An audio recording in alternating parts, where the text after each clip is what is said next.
Bon, je pense que là c'est clair maintenant, hein, il y aura plus de discussion. Je veux bien qu'il y ait plusieurs favoris, mais au bout d'un moment on peut plus trop discuter. C'est comme pour Karim Benzema là. Le gars n'avait aucun concurrent et là aussi je pense que c'est pareil. Hein. Ousmane Dembélé vient de terminer homme du match de la finale de Super Coupe d'Europe. Qu'est-ce que vous voulez faire encore? Oui, c'est vrai que Achraf Hakimi le mérite aussi. Il y a plusieurs joueurs du Paris Saint-Germain qui le méritent. Mais si les votants ont regardé le match d'aujourd'hui là, c'est sûr et certain qu'Ousmane Dembélé est le seul favori. En plus de ça, les passeurs décisifs. En première mi-temps, c'était l'un des seuls joueurs qui était bon. Il décrochait, il venait participer au jeu. Quand il faut presser, il presse. Qu'est-ce que vous voulez qu'il fasse de plus? Franchement, appuyons-nous une seconde sur les critères d'attribution du Ballon d'Or et vous-même vous allez voir. Le premier critère, c'est les performances individuelles et le caractère décisif et impressionnant. Déjà, performance individuelle, on l'a vu en Coupe du Monde des clubs face au Real Madrid, en Ligue des Champions, on l'a vu. Pendant les phases finales, c'était le boss. Caractère décisif, il a marqué plusieurs fois dans les gros matchs. Aujourd'hui, par exemple, c'est lui qui débloque le 2-2 grâce à sa passe décisive. Et le côté impressionnant face à l'Inter, moi, il m'a impressionné. Le pressing de taré qu'il a fait à Sommer, là, moi, je trouve ça impressionnant. C'est pas seulement les dribbles qui sont impressionnants dans le football. Ensuite, on a l'aspect collectif et les trophées. C'est le joueur le plus collectif de tous les favoris. Voilà, c'est le plus collectif. Malgré qu'il soit favori au Ballon d'Or, jamais tu le verras sur le terrain se mettre trop en avant. Il fait toujours passer l'intérêt de l'équipe du collectif avant lui. Et les trophées, est-ce qu'on peut en parler? C'est le joueur qui a le plus de trophées parmi tous les favoris. Bon, avec les joueurs parisiens, bien évidemment. La classe et le fair play. Si on part du principe que les trois gros favoris, c'est Rafinha, Lamine Yamal et lui, le seul joueur qui n'a pas eu de polémique bizarre, c'est lui. Il n'a même pas eu de polémique. Rafinha, ses histoires d'embrouille par-ci par-là. Lamine Yamal même. Oh. Maintenant là, laquelle est votre argument pour pas lui donner? Dites-moi ça en commentaire. Là, je suis comme le husky qui menace. Donnez le ballon d'or à Dembélé. Donnez le ballon d'or à Dembélé. Encore une fois décisif dans un grand moment. Le Paris Saint-Germain était acculé. Alors oui, il n'a pas fait une grande performance, mais c'est là qu'on reconnaît les grands joueurs. C'est là qu'on reconnaît quelqu'un qui sait basculer. Il est repassé sur le côté et là, il a éteint. Un centre parfait pour Gonzalo Ramos. Gonzalo Ramos qui marque le but du 2-2. Tout simplement qui permet au Paris Saint-Germain de remporter la Super Coupe d'Europe. Les gars, ça ne ment pas. Dembélé aujourd'hui, dos au mur, acculé. En plus de ça, cerise sur le gâteau, cerise sur le mafé, j'aime bien, j'aime bien. Malgré le fait qu'il savait qu'il avait la pression, toute la France le regardait, tout le monde le regardait. S'il ratait son penalty, ça allait le tuer. Il a même pas tremblé. Il a commencé sa course pied gauche pour finir pied droit. Mais tout ça, c'est trop. À la fin, qu'est-ce qu'il prend? Le trophée d'homme du match. Et cette fois, tout sourire. Là, il sait ce qu'il vient de faire. Donnez-lui le ballon d'or. Je ne veux rien entendre vos histoires. Là, je suis pas dedans. Hakimi n'a pas fait la performance qu'il devait sortir. Il a été très, très moyen aujourd'hui. Et c'est là qu'on voit que c'est Dembélé qui porte ce Paris Saint-Germain. C'est lui. C'est-à-dire, il n'y a plus d'histoire là. Là, vous n'allez plus sortir vos histoires. Trop fort, beaucoup trop fort. C'est grâce à lui que le Paris Saint-Germain a réussi à faire la différence aujourd'hui. Il est rentré au milieu de terrain, il a réussi à organiser vraiment tout. Grâce à son positionnement qui a favorisé la récupération haute sur le terrain. Grâce à aussi ses appels qui ont maximisé la présence dans la surface de réparation. Grâce à ses passes tranchantes qui ont permis à mettre à mal cette défense de Tottenham qui a énormément reculé. Et c'est ce qui a permis aussi à Désiré Doué de partir sur un côté qui est indéniablement pour moi son poste. Il ne doit pas bouger de ce poste-là.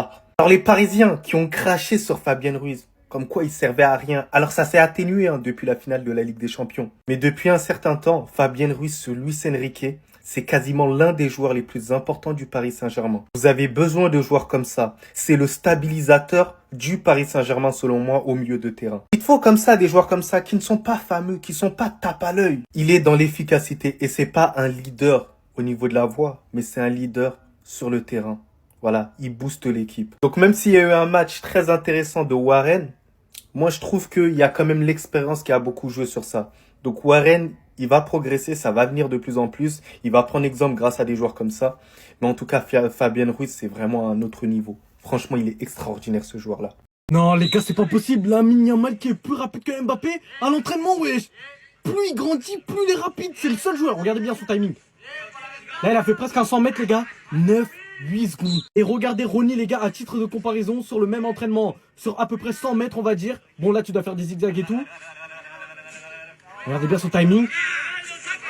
Et est-ce que vous vous rendez compte? Lamine Yamal, les gars, qui affiche un 9,08 face à un Ronny à 9,73. Est-ce que vous vous rappelez du fameux score de Mbappé, les gars, sur les 100 mètres sur une ligne droite en milieu de match, les gars, qui avait affiché un 10,9 secondes face à un Usain Bolt, les gars, à 9,58. La différence avec Lamine Yamal, les gars, c'est que lui, il a dû faire des zigzags et qu'il n'était pas fatigué étant donné que c'était en début d'entraînement. Et est-ce que vous vous rendez compte que c'est le seul joueur, les gars, plus il grandit, plus il devient boosté?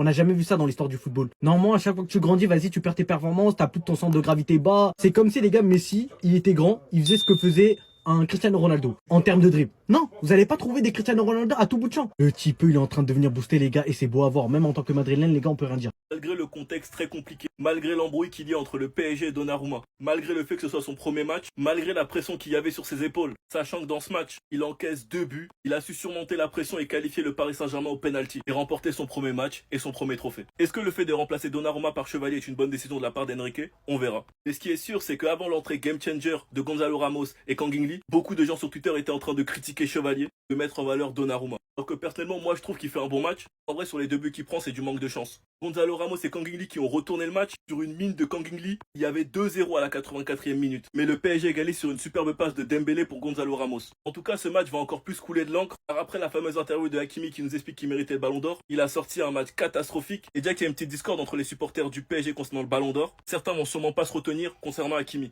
En tout cas, celui qui a déclaré qu'il est soi-disant meilleur que Lamine Yamal, on te regarde. On te regarde. Quand les matchs sont chauds, que le PSG n'a pas la maîtrise et que tu dois faire les différences tout seul, il a même pas réussi à aligner un dribble. En plus de ça, il est sorti en boudin. La saison va être longue et toi on va pas te lâcher. Monsieur, je suis soi-disant meilleur que Lamine Yamal. Enfin bref, sinon vous les gars, vous en pensez quoi? Ramenez sur ta pensée, on s'ennuie. Antonio Conte nous avait prévenu il y a 3 ans déjà, et j'y ai cru quand même. L'histoire de Tottenham, c'est ça. Ils n'ont jamais rien gagné et ils ne gagneront jamais rien. Un club de losers. Tu gagnes 2-0 jusqu'à la 85e. Et là, la 75e, tu te dis quoi? Bah non, je vais arrêter de jouer. On les a vus combien de fois ce genre de match, s'il vous plaît? Je sais pas si c'était une consigne du coach ou juste les joueurs qui avaient plus envie. Mais bordel, une finale, c'est 90 minutes. Sois sérieux pendant 90 minutes. Sachant que t'as un gardien, il pue tellement la merde. Il a jamais plongé bon sur un penalty. Contrairement à cet homme qui a fait passer une sale soirée à Gianluigi Donnarumma. Je sais pas si c'était fait exprès, il commence à faire une erreur qui coûte le 2-0 au Paris Saint-Germain, même si bon, c'est pas uniquement lui le fautif, mais on peut dire qu'il est quand même un peu responsable, une petite faute de main. Et là, il se rattrape sur la séance de pénaux, il te sort une séance de pénaux où il a plongé bon sur tous les pénaux, il me semble. Il les a pas tous arrêtés, mais plongé bon, en tout cas quasiment tous. En tout cas, ce type est un assassin, voilà. Alors j'ai bien compris les coups de pied arrêtés, voilà, tu fais un match de porc pendant 70 minutes, et là tu nous fais des changements, la rentrée de Matistel, de Solanke, waouh!